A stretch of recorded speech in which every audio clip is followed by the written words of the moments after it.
చిన్న కోపం రాగానే నాన్న ముఖం మీదే అనే మాట నీకేం తెలుసు నాన్న?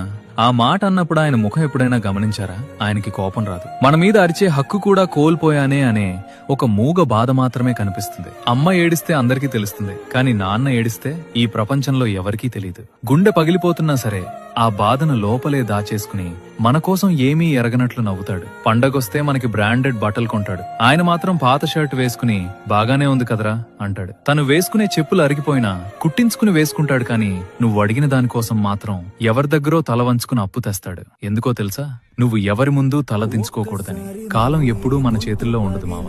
రేపు ఆ మనిషి లేనప్పుడు ఆ ఫోటో ముందు ఎంత ఏడ్చినా ఆయన తిరిగి రాడు. ఆయన బతుకున్నప్పుడే ఆ ప్రేమని గుర్తిద్దాం.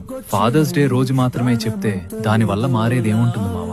ఈ రోజే వెళ్లి ఆయన పక్కన కూర్చుని ప్రేమగా అన్నం తిన్నావా నాన్న అని అడగండి. మీరడిగే ఆ ఒక్క మాటతో ఆయన పడ్డ కష్టాలన్నీ మర్చిపోతాడు.